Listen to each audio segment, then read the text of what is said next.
तो ये हमारा तीसरा एग्जाम्पल है। इस एग्जाम्पल के अंदर हमें पहले जर्नल एंट्रीज पास करनी है और फिर उसके बाद लेजर अकाउंट्स बनाने हैं। तो यहाँ पर हमें जनवरी 2022 की कुछ डिटेल्स दे रखी हैं। January 1 commence business with cash ₹50,000। तो ये हमारी कैपिटल इन्वेस्टेड की ट्रांजैक्शन है। एंट्री क्या बनेगी इसकी? Cash account debit 50,000 to capital account 50,000। तो फटाफट चलते हैं इसकी जनरल एंट्री पास करते हैं। तो यहाँ पर हमारे पास 1 जनवरी की एंट्री है, cash account debit to capital account 50,000 being capital invested. तो क्लियर है, जनरल एंट्रीज तो हमें अच्छे से आती हैं। नेक्स्ट है हमारा 3 जनवरी, पेड इनटू बैंक ₹25,000। हमने जो है कैश को बैंक में जमा कराया है, तो हमारे पास से कैश चले जाएगा और बैंक अकाउंट का बैलेंस बढ़ जाएगा। तो एंट्री क्या बनेगी? Bank account debit to cash account. Bank का बैलेंस इंक्रीज हो गया तो उसको हमने डेबिट कर दिया, और कैश का बैलेंस हमारा डिक्रीज हो गया तो उसको हमने क्रेडिट कर दिया। तो यहाँ पर हमारी एंट्री आ गई 3 जनवरी की, bank account debit to cash account 25,000। तो समझ में आ गई बात। नेक्स्ट है हमारा जनवरी 5 को, परचेज फर्नीचर फॉर कैश ₹5,000। हमने जो है 5,000 का फर्नीचर परचेज करा, तो हमारी एंट्री बनेगी furniture account debit to cash account. तो यही एंट्री है, furniture account debit to cash account 5,000। तो क्लियर है, तो एंट्रीज तो आप आराम से कर लोगे, उसमें तो कोई दिक्कत नहीं है। नेक्स्ट है हमारा purchase goods and paid by cheque. तो हमने गुड्स परचेज करें और पेमेंट चेक से करी है। 15,000 के गुड्स परचेज करे गए। तो एंट्री क्या बनेगी? Purchases account debit to bank account. जब भी हम गुड्स परचेज करते हैं तो हमारा परचेजेस अकाउंट डेबिट होता है, तो यहाँ पर एंट्री आ जाएगी purchases account debit to bank account 15,000। तो क्लियर है। नेक्स्ट है जनवरी 8 को, पेड फॉर कैरेज। कैरेज का मतलब क्या होता है? तो जब भी हम गुड्स परचेज करते हैं तो गुड्स को जो है सप्लायर के पास से अपने बिजनेस के अंदर लाना पड़ता है, अपनी फैक्ट्री वेयर हाउस के अंदर लाना पड़ता है। तो सप्लायर के पास से बिजनेस के अंदर, बिजनेस के वेयर हाउस तक गुड्स लाने का जो खर्चा होता है, जैसे कि ट्रांसपोर्टेशन कॉस्ट हो गई, लोडिंग अनलोडिंग के चार्जेस हो गए, तो इन सब का जो छोटा मोटा खर्चा होता है, उस खर्चे को हम कैरेजेस का नाम देते हैं। तो यहाँ पर 8 तारीख को हमने गुड्स परचेज करे थे, उसी गुड्स को लाने के लिए जो कैरेजेस का खर्चा लगा, उस खर्चे की पेमेंट हमने यहाँ पर करी है। तो कितनी पेमेंट करी है? 500 रुपए। तो कैरेजेस की अगर आप पेमेंट करते हो तो वो आपका एक्सपेंस होता है, तो यहाँ पर जो है एक्सपेंस पेड की एंट्री पास होगी। तो ये हमारी एंट्री है, carriage account debit to cash account. Carriage हमारा एक्सपेंस है, एक्सपेंस इंक्रीज हो गया और दूसरी तरफ हमारा कैश डिक्रीज हो गया। तो क्लियर है। नेक्स्ट है हमारी जनवरी 14, purchase goods from Ramesh. Ramesh से हमने 35,000 के गुड्स परचेज करें, लेकिन यहाँ पर हमें क्वेश्चन ने ये नहीं बताया कि ये परचेज ऑफ गुड्स कैश में है या क्रेडिट में है। तो मैंने आपको बताया हुआ है कि अगर क्वेश्चन आपसे कह रहा है कि आप डिसाइड करो कि ये ट्रांजैक्शन कैश है या क्रेडिट है, क्वेश्चन ने खुद कुछ नहीं बताया, तो फिर उस केस में आपको सबसे पहले ये देखना है कि क्या हमें यहाँ पर सप्लायर का नाम दे रखा है। तो बिल्कुल यहाँ पर हमें सप्लायर का नाम दे रखा है, जो कि हमारा रमेश है। तो अगर आपको सप्लायर का नाम दे रखा है तो बस बात खत्म, ये ट्रांजैक्शन आपकी क्रेडिट ट्रांजैक्शन है। और अगर मान लो आपको सप्लायर का नाम नहीं दे रखा, तो फिर आप उस ट्रांजैक्शन को कैश ट्रांजैक्शन मान लोगे। तो यहाँ पर हमें सप्लायर का नाम दे रखा है, तो ये हमारी क्रेडिट परचेज है। तो यहाँ पर हमने एंट्री पास करी है, purchases account debit to Ramesh account. हमारे बिजनेस के अंदर गुड्स आ गए तो हमारा परचेजेस इंक्रीज हो गया, दूसरी तरफ हमारी लाइबिलिटी भी इंक्रीज हो गई क्योंकि हमने क्रेडिट परचेज करी है। तो एंट्री बन गई purchases account debit to Ramesh account 35,000। तो क्लियर है। नेक्स्ट है आपकी 18 जनवरी की, कैश सेल्स 32,000। तो 32,000 की कैश सेल करी है, तो एंट्री क्या पास होगी? Cash account debit to sales account. तो यहाँ पर एंट्री पास कर ली हमने, cash account debit to sales account 32,000। तो क्लियर है। तो बस ऐसे ही फटाफट हम एंट्री पास करते हुए चलेंगे, बहुत आसान है, कोई मुश्किल काम नहीं है। जनवरी 20 को सोल्ड करे हमने goods to Mohan on credit. तो यहाँ पर जो है हमने मोहन को उधार में गुड्स बेचे। कितने गुड्स सोल्ड करें? 28,000 के। तो हमारी एंट्री बनेगी Mohan account debit to sales account. हमारे पास कैश तो आया नहीं, तो कैश की जगह पर हमारा मोहन नाम का डेटर क्रिएट हो गया। हमारे बिजनेस के अंदर डेटर इंक्रीज हो गया तो उसको हमने डेबिट कर दिया। वहीं दूसरी तरफ हमारी सेल तो हुई थी, तो हम सेल्स अकाउंट को तो क्रेडिट करेंगे ही करेंगे। तो हमारी एंट्री बन गई Mohan account debit to sales account 28,000। तो क्लियर है। नेक्स्ट है हमारा जनवरी 25 को, paid cash to Ramesh in full settlement. तो यहाँ पर रमेश नाम ऊपर भी आया था पहले। 14 जनवरी को हमने रमेश से उधार में गुड्स परचेज करे थे। कितने गुड्स थे? 35,000 के। तो अब यहाँ पर 25 जनवरी को हम जो है रमेश को पेमेंट कर रहे हैं। कितने की पेमेंट हो रही है? 34,200 की। जबकि हमने रमेश को कितना पैसा देना था? 35,000। तो 35,000 रुपीज देने थे, लेकिन हम जो है रमेश को 34,200 रुपीज दे रहे हैं, यानी 800 रुपए कम दे रहे हैं। और यहाँ पर हमें ये बोला गया है कि रमेश और बिजनेस के बीच फुल सेटलमेंट हो चुका है। फुल सेटलमेंट का मतलब है कि रमेश और बिजनेस के बीच बातचीत हो चुकी है कि इतना पैसा देकर हम इस उधार को खत्म कर रहे हैं, इस क्रेडिट ट्रांजैक्शन को खत्म कर रहे हैं। तो फुल सेटलमेंट हो चुका है। यहाँ पर यह बोला जा सकता है कि रमेश ने जो है बिजनेस को 800 रुपए का डिस्काउंट दे दिया। बिजनेस ने रमेश को 35,000 रुपए देने थे, लेकिन रमेश ने बिजनेस को बोला कि तुम जो है मुझे सिर्फ 34,200 रुपए दे दो और बात खत्म करते हैं, मैं तुम्हें अपनी तरफ से 800 रुपए का डिस्काउंट देता हूं। तो अब अगर मैं आपसे पूछूं कि इस ट्रांजैक्शन के अंदर किसको फायदा हुआ, तो हम आराम से बोल सकते हैं कि इस ट्रांजैक्शन के अंदर बिजनेस को फायदा हो गया। कितने का फायदा हो गया? 800 रुपए का। रमेश को तो नुकसान हो गया, लेकिन बिजनेस को फायदा हो गया। तो हम जो है बिजनेस के लिए अकाउंटिंग कर रहे हैं, ना कि रमेश के लिए। तो हम बिजनेस के पॉइंट ऑफ व्यू से ही बात करेंगे। तो यहाँ पर ये जो 800 रुपए का डिस्काउंट मिला है बिजनेस को, इस डिस्काउंट को बिजनेस अपनी इनकम बताएगा। ये बिजनेस के लिए इनकम है, बिजनेस का गेन है, या आप कह सकते हो बिजनेस का रिवेन्यू है। तो यहाँ पर इसकी एंट्री कैसे पास होगी? 25 जनवरी की ट्रांजेक्शन है, एंट्री क्या बनेगी ध्यान से देखो। सबसे पहले हम रमेश अकाउंट को डेबिट करेंगे। अभी रमेश अकाउंट को डेबिट क्यों करा है? क्योंकि रमेश हमारा क्रेडिटर था। जब हमने रमेश से उधार में गुड्स परचेस करे थे, तो उस टाइम पर हमने जो है बिजनेस के अंदर रमेश नाम की लायबिलिटी को इंक्रीज करा था। हमने अपने बिजनेस के अंदर रमेश नाम की लायबिलिटी दिखाई थी। यहाँ पर आप देख सकते हो 14 जनवरी की ये ट्रांजैक्शन थी, जब हमने उधार में गुड्स परचेस करे थे। तो उस टाइम पर हमने एंट्री पास करी थी, purchases account debit to Ramesh account. तो यहाँ पर हमने रमेश को क्रेडिट करा था, यानी अपनी लायबिलिटी को इंक्रीज करा था 35,000 से। तो जब उधार में गुड्स परचेस करे थे, तो उस टाइम पर हमारी लायबिलिटी इंक्रीज हो गई थी। और अब जब यहाँ पर हम 25 जनवरी को रमेश को पेमेंट कर रहे हैं, अपने उधार को खत्म कर रहे हैं, यानी लायबिलिटी कम हो रही है। जब भी हमारी लायबिलिटी कम होती है तो उसको हम डेबिट करते हैं। तो रमेश अकाउंट हमारा डेबिट हो गया। अब भले ही हमने यहाँ पर 34,200 में सेटलमेंट करा हो, लेकिन लायबिलिटी तो हमारी पूरी 35,000 से कम हो रही है।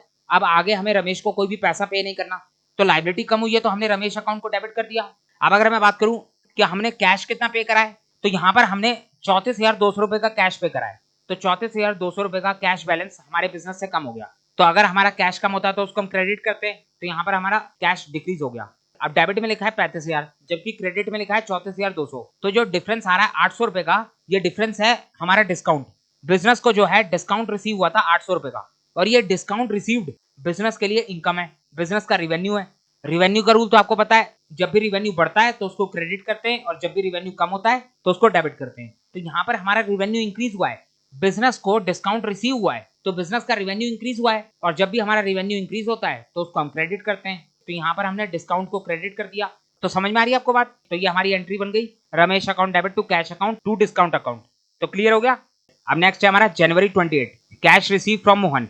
हमें जो है मोहन से कैश रिसीव हुआ है। अब ये मोहन कौन है? तो मोहन हमारा डेटर था। यहाँ पर 28 जनवरी को हमने मोहन को उधार में गुड सेल करे थे, 28,000 के गुड सेल करे थे।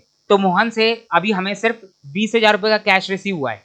तो 28,000 में से अभी हमें सिर्फ 20,000 रुपए मिला है। यहाँ पर किसी तरीके का कोई फुल सेटलमेंट नहीं लिखा, तो इसका मतलब है अभी भी बिजनेस को मोहन से 8,000 रुपए लेने बाकी हैं। अभी सिर्फ 20,000 रुपए की पेमेंट आई है। तो एंट्री क्या बनेगी? Cash account debit to Mohan account. यहाँ पर देखो बिजनेस के पास 20,000 का कैश आ गया, तो कैश अकाउंट को हम डेबिट कर देंगे, और साथ के साथ बिजनेस का डेटर 20,000 से कम हो गया। जब हमने मोहन को उधार में गुड्स बेचे थे, तो उस टाइम पर हमने मोहन अकाउंट को डेबिट करा था। 28,000 से मोहन अकाउंट डेबिट हुआ था।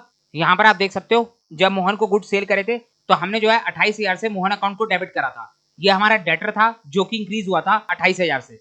उस टाइम पर जो है हमें मोहन से 28,000 रुपए लेने थे, लेकिन अब जो है मोहन ने हमें 28,000 में से 20,000 रुपए दे दिए। तो जैसे ही मोहन ने हमें 20,000 रुपए दिए, वैसे ही जो है हमारा मोहन अकाउंट यानी हमारा डेटर 20,000 से कम हो गया। तो डेटर हमारा असेट है, जब भी हमारा असेट कम होगा तो उसको हम क्रेडिट करेंगे। तो यहाँ पर हमने मोहन अकाउंट को 20,000 से क्रेडिट कर दिया। 28,000 से मोहन अकाउंट डेबिट था और 20,000 से मोहन अकाउंट क्रेडिट हो गया। तो डेबिट और क्रेडिट आपस में कट गया, तो अब बच गया सिर्फ 8,000 का मोहन अकाउंट डेबिट। इसका मतलब है कि मोहन से अभी भी बिजनेस ने 8,000 रुपए लेने बाकी है। तो यहाँ पर हमारी एंट्री बन गई, बिजनेस के पास कैश आ गया, तो हमारा कैश इंक्रीज हो गया, और साथ के साथ बिजनेस का डेटर 20,000 से कम हो गया। तो समझ में आ गया। अब नेक्स्ट है हमारा 31 जनवरी, paid rent for the month. 2,000 रुपए का हमने रेंट पे करा है जनवरी मंथ का। रेंट हमारा एक्सपेंस है, एक्सपेंस पेड की एंट्री पास होगी। तो यहाँ पर देख सकते हो rent account debit to cash account 2,000। तो क्लियर है। अब लास्ट ट्रांजेक्शन है हमारी 31 जनवरी की, withdraw from bank for private use. यहाँ पर जो है बिजनेस के ओनर ने बिजनेस के बैंक अकाउंट से 2,500 रुपए निकाले पर्सनल यूज के लिए। साफ साफ लिखा हुआ है यहाँ पर प्राइवेट यूज के लिए। तो ये हमारे ड्रॉइंग्स है। आपको एक बात पता होनी चाहिए कि अगर एक बार ओनर बिजनेस के अंदर पैसा लगा देता है, तो उसके बाद उस पैसे को सिर्फ बिजनेस पर्पस के लिए ही इस्तेमाल कराया जा सकता है। उस पैसे को कभी भी ओनर जो है प्राइवेट यूज के लिए इस्तेमाल नहीं कर सकता, पर्सनल यूज के लिए विड्रॉ नहीं कर सकता। अगर ओनर ऐसा करता है, ओनर बिजनेस से पर्सनल यूज के लिए कुछ पैसे को विड्रॉ करता है, तो उस केस में उस विड्रॉल को हम कैपिटल अकाउंट से कम करेंगे। बिजनेस के अंदर ओनर का अकाउंट कौन सा होता है? Capital account. कैपिटल अकाउंट ये शो करता है कि ओनर ने जो है बिजनेस के अंदर इतना पैसा लगाया हुआ है। तो यहाँ पर अगर ओनर बिजनेस से पर्सनल यूज के लिए कोई भी पैसा विड्रॉ करता है तो उस विड्रॉल को हम ड्रॉइंग का नाम देते हैं और उस ड्रॉइंग को हम कैपिटल अकाउंट में से माइनस कर देंगे। ये सब बातें हम पहले भी डिस्कस कर चुके हैं। मैंने आपको जनरल एंट्री के अंदर ड्रॉइंग की एंट्री सिखाई थी, बेसिक अकाउंटिंग टर्म्स वाले चैप्टर के अंदर ड्रॉइंग का मतलब बताया था, उसकी कैलकुलेशन सिखाई थी। तो यहाँ पर जो है बिजनेस के ओनर ने बिजनेस के बैंक अकाउंट से 2500 रुपए विड्रॉ करें फॉर पर्सनल यूज, तो हमारी ड्रॉइंग की एंट्री पास होगी। अब देखो ड्रॉइंग अकाउंट का नेचर क्या होता है। ड्रॉइंग जो है वो कैपिटल का अपोजिट है। कैपिटल का मतलब क्या होता है कि ओनर ने बिजनेस के अंदर इतना पैसा इन्वेस्ट करा है, जबकि ड्रॉइंग का मतलब क्या होता है कि ओनर ने बिजनेस के अंदर से पर्सनल यूज के लिए इतना पैसा निकाला है। तो इनका मीनिंग भले ही अपोजिट है, लेकिन दोनों काम तो ओनर ही कर रहा है। एक तरफ ओनर पैसा डाल रहा है, दूसरी तरफ ओनर पैसा निकाल रहा है। तो ड्रॉइंग के ऊपर भी जो है कैपिटल वाला रूल ही अप्लाई होता है। तो अगर हमारी कैपिटल कम होती है तो उसको हम डेबिट करते हैं। तो यहाँ पर ड्रॉइंग से हमारी कैपिटल कम हो रही है, तो इसीलिए जो है हम ड्रॉइंग अकाउंट को डेबिट करेंगे। कितने से कैपिटल कम हो रही है? 2500 से। तो 2500 से हमारा ड्रॉइंग अकाउंट डेबिट हो जाएगा। अब इस ड्रॉइंग की वजह से हमारे बिजनेस के बैंक अकाउंट से पैसा कम हो जाएगा, तो यहाँ पर हमारा बैंक बैलेंस डिक्रीज हो गया, तो उसको हम क्रेडिट कर देंगे। तो हमारी एंट्री बन गई drawing account debit to bank account. तो समझ में आ गया? एंट्री क्लियर हो गई। तो यह हमने सारी जनरल एंट्रीज पास कर दी। अब चलते हैं अपने लेजर अकाउंट के ऊपर, फटाफट इनके लेजर अकाउंट बना लेते हैं। या मैं एक काम करूं, लेजर अकाउंट आप खुद बनाओगे, आपकी प्रैक्टिस भी हो जाएगी। बहुत आसान है, जनरल एंट्री को देखते जाना है और लेजर पोस्टिंग करते जाना है। लेजर पोस्टिंग कैसे होती है वो मैंने आपको अच्छे से सिखा रखी है और इसके लॉजिक भी मैंने आपको बता रखे हैं। अगर आप एक बार खुद बनाओगे तो आपकी अच्छे से प्रैक्टिस भी हो जाएगी। तो मैं आपको यहाँ पर दिखा देता हूँ ताकि आप जो है लेजर अकाउंट बनाने के बाद चेक कर सको कि आपने सही बनाया कि नहीं बनाया। तो आप देखते चलो, ये हमारा कैश अकाउंट है जो कि हमारा असेट अकाउंट होता है। कैश इंक्रीज होगा तो उसको हम डेबिट करते जाएंगे और कैश डिक्रीज होगा तो उसको हम क्रेडिट करते जाएंगे। और इसका जो हमारा बैलेंस आता है वो आता है हमारा डेबिट बैलेंस। ये हमारा डेबिट बैलेंस है जिसको हमने क्रेडिट साइड में लिखा है। उसके बाद हमने इस क्लोजिंग बैलेंस को अपना नेक्स्ट मंथ में ओपनिंग बैलेंस भी बनाया है। इस क्वेश्चन के अंदर हम मंथ वाइज अकाउंटिंग कर रहे हैं, तो 31 जनवरी का जो क्लोजिंग बैलेंस होगा वही हमारा नेक्स्ट मंथ के लिए ओपनिंग बैलेंस बनेगा। तो आप ये लेजर पोस्टिंग तो कर लोगे आराम से, कोई दिक्कत की बात नहीं है। अगर कोई परेशानी हो तो आप कमेंट सेक्शन में बता देना। उसके बाद दूसरा बनाया हमने कैपिटल अकाउंट। कैपिटल अकाउंट का रूल क्या होता है? कैपिटल इंक्रीज होता है तो क्रेडिट और कम होता है तो डेबिट। और कैपिटल अकाउंट का क्रेडिट बैलेंस आता है, तो यहाँ पर डेबिट साइड में लिखा है टू बैलेंस शीट, लेकिन ये हमारा है तो क्रेडिट बैलेंस। तो ये हमारा क्लोजिंग बैलेंस हो गया, इसी को हमने नेक्स्ट मंथ में अपना ओपनिंग बैलेंस बना दिया। By balance BD 50,000। तो क्लियर हो गया। तो कैपिटल अकाउंट भी बना लोगे आप। उसके बाद नेक्स्ट है हमारा बैंक अकाउंट। बैंक अकाउंट हमारा असेट अकाउंट होता है, असेट बढ़ेगा तो डेबिट। तो बैंक बैलेंस इंक्रीज होगा तो उसको हम डेबिट करेंगे और डिक्रीज होगा तो उसको हम क्रेडिट करेंगे। बैंक अकाउंट का हमारा डेबिट बैलेंस आता है तो क्रेडिट साइड में लिखा है, लेकिन है ही हमारा डेबिट बैलेंस। इस क्लोजिंग बैलेंस को हम अपना नेक्स्ट मंथ में ओपनिंग बैलेंस बना देंगे। तो ये हमारा 1 फरवरी का ओपनिंग बैलेंस हो गया, टू बैलेंस बीडी 7,500। तो क्लियर है। तो ये हमारा कैपिटल अकाउंट और बैंक अकाउंट बन जाएगा। उसके बाद नेक्स्ट आएगा हमारा फर्नीचर अकाउंट। फर्नीचर अकाउंट हमारा असेट अकाउंट है, फर्नीचर बढ़ेगा तो डेबिट और कम होगा तो क्रेडिट। तो फर्नीचर असेट है, असेट अकाउंट का हमेशा डेबिट बैलेंस आता है, तो लिखा क्रेडिट साइड में लेकिन है ही हमारा डेबिट बैलेंस। और यही हमारा क्लोजिंग बैलेंस नेक्स्ट मंथ में ओपनिंग बैलेंस बन जाएगा। तो फरवरी 1 को हमने टू बैलेंस बीडी लिख दिया 5,000। उसके बाद नेक्स्ट आएगा हमारा परचेजेस अकाउंट। परचेजेस अकाउंट हमारा एक्सपेंस अकाउंट होता है, तो एक्सपेंस बढ़ता है तो डेबिट, कम होता है तो क्रेडिट। तो जब भी बिजनेस के अंदर गुड्स इंक्रीज होगा तो उसको हम डेबिट करेंगे। और यहाँ पर हमें ये भी अच्छे से पता है कि परचेजेस अकाउंट हमारा एक्सपेंस अकाउंट है और एक्सपेंस अकाउंट के क्लोजिंग बैलेंस को हम बैलेंस सीडी का नाम नहीं देते, बल्कि इस क्लोजिंग बैलेंस को हम डायरेक्टली अपने trading profit and loss account के अंदर ट्रांसफर करते हैं। तो यहाँ पर इसका जो क्लोजिंग बैलेंस आएगा 50,000, इसको हम trading profit and loss account के अंदर ट्रांसफर कर देंगे। तो क्लियर है। उसके बाद नेक्स्ट बनेगा हमारा कैरेज अकाउंट। कैरेज अकाउंट भी हमारा एक एक्सपेंस अकाउंट है, एक्सपेंस बढ़ता है तो डेबिट, कम होता है तो क्रेडिट। तो कैरेज अकाउंट का बैलेंस भी हमारा trading profit and loss account में जाएगा। तो यहाँ पर 31 जनवरी को इस क्लोजिंग बैलेंस को हमने trading profit and loss account के अंदर ट्रांसफर कर दिया। उसके बाद नेक्स्ट बनाया हमने डिस्काउंट अकाउंट। ये डिस्काउंट हमारे बिजनेस के लिए इनकम था, यानी बिजनेस का रिवेन्यू था, तो इस डिस्काउंट अकाउंट को हम रेवेन्यू अकाउंट बोलेंगे। रेवेन्यू का रूल क्या होता है? रेवेन्यू बढ़ेगा तो क्रेडिट, कम होगा तो डेबिट। तो बिजनेस का रेवेन्यू 800 से इंक्रीज हुआ था, तो इसीलिए जो है हमने 800 रुपए को क्रेडिट साइड में लिखा है। और रेवेन्यू अकाउंट के क्लोजिंग बैलेंस को भी हम अपने trading profit and loss account के अंदर ट्रांसफर करते हैं। रेवेन्यू हमारा इनकम है, तो ये जो है trading profit and loss account के क्रेडिट साइड में ट्रांसफर होगा। तो समझ में आ रही है आपको बात? यहाँ तक क्लियर हो गया। उसके बाद नेक्स्ट आएगा हमारा रमेश अकाउंट। रमेश हमारा क्रेडिटर था, रमेश से हमने उधार में गुड्स परचेज करे थे। तो क्रेडिटर हमारा लायबिलिटी होता है। लायबिलिटी अकाउंट का रूल क्या होता है? लायबिलिटी बढ़ती है तो क्रेडिट और कम होती है तो डेबिट। तो यहाँ पर हम जनरल एंट्री से पोस्टिंग कर लेंगे। उसके बाद जो है इस अकाउंट के अंदर जब हमने टोटल करा तो हमारा दोनों साइड 35,000 आ गया, ना ही हमारा डेबिट बैलेंस आया और ना ही हमारा क्रेडिट बैलेंस आया। तो कई बार ऐसा भी होता है कि आपका डेबिट और क्रेडिट इक्वल हो जाता है, तो ये तो अपने आप ही बैलेंस हो गया। तो समझ में आ गया। तो ये हमारा रमेश अकाउंट हो गया। उसके बाद नेक्स्ट है हमारा सेल्स अकाउंट। सेल्स अकाउंट हमारा रिवेन्यू अकाउंट होता है। रिवेन्यू बढ़ेगा तो क्रेडिट, कम होगा तो डेबिट। तो रिवेन्यू अकाउंट के भी क्लोजिंग बैलेंस को हम trading profit and loss account में ट्रांसफर करते हैं। यहाँ पर इसको 31 जनवरी कर लेना। 31 जनवरी को हमारा क्लोजिंग बैलेंस आएगा जो कि trading profit and loss account के अंदर ट्रांसफर होगा। तो समझ में आ रही है बात। अब यहाँ पर देखो ये भी गलत है, रेवेन्यू अकाउंट का कभी भी ओपनिंग बैलेंस नहीं आता, तो यहाँ पर ये गलत आ गया, इसको काट लेना। इसका क्लोजिंग बैलेंस ट्रांसफर हो जाएगा, बात खत्म हो जाएगी। तो क्लियर है। उसके बाद नेक्स्ट है हमारा मोहन अकाउंट। ये हमारा डेटर अकाउंट है। डेटर इंक्रीज होता है तो डेबिट और डिक्रीज होता है तो क्रेडिट। और डेटर अकाउंट का हमारा डेबिट बैलेंस आता है तो लिखा क्रेडिट साइड है, लेकिन ये हमारा डेबिट बैलेंस है। और ये क्लोजिंग बैलेंस जो है नेक्स्ट मंथ का ओपनिंग बैलेंस बनेगा, तो बना लोगे। उसके बाद नेक्स्ट है हमारा रेंट अकाउंट। ये हमारा एक्सपेंस अकाउंट है। एक्सपेंस बढ़ेगा तो डेबिट, कम होगा तो क्रेडिट। और एक्सपेंस अकाउंट का क्लोजिंग बैलेंस हमारा trading profit and loss account के अंदर ट्रांसफर होता है, तो यहाँ पर हम ट्रांसफर कर देंगे। तो क्लियर हो गया। उसके बाद ये हमारा लास्ट बनेगा ड्रॉइंग अकाउंट। ड्रॉइंग अकाउंट को आप कैपिटल अकाउंट मान के चलो। कैपिटल बढ़ता तो क्रेडिट, कम होता तो डेबिट। तो ड्रॉइंग की वजह से हमारा कैपिटल कम होता है, तो इसीलिए इसको हमने डेबिट कर दिया। उसके बाद कैपिटल अकाउंट का हमेशा क्रेडिट बैलेंस होता है, लेकिन ड्रॉइंग का मतलब तो पैसा निकालना होता है, जबकि कैपिटल का मतलब होता है पैसा डालना। तो ड्रॉइंग कैपिटल का अपोजिट है, तो कैपिटल का तो क्रेडिट बैलेंस आता है, लेकिन ड्रॉइंग का हमेशा डेबिट बैलेंस आएगा। तो यहाँ पर ये डेबिट बैलेंस है जो कि क्रेडिट साइड में लिखा हुआ है। और बाकी ये ड्रॉइंग अकाउंट हमारा कैपिटल नेचर का होता है, तो इसीलिए जो है इसका क्लोजिंग बैलेंस भी नेक्स्ट मंथ में ओपनिंग बैलेंस बनेगा। तो समझ में आ रही है आपको बात। तो आपको ये एग्जांपल क्लियर हो गया।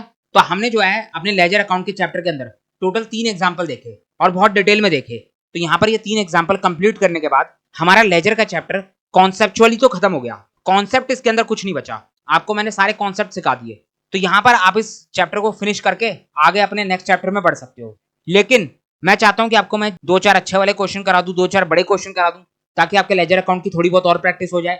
तो मैं एक काम करूंगा, मैं एक अलग से वीडियो बना दूंगा जिसके अंदर जो है मैं आपको 2-3 अच्छे वाले क्वेश्चन करवा दूंगा लेजर अकाउंट के, ताकि आपकी अच्छी खासी प्रैक्टिस हो जाए और आपको लेजर अकाउंट बहुत अच्छे से क्लियर हो जाए। तो समझ में आ गई आपको बात।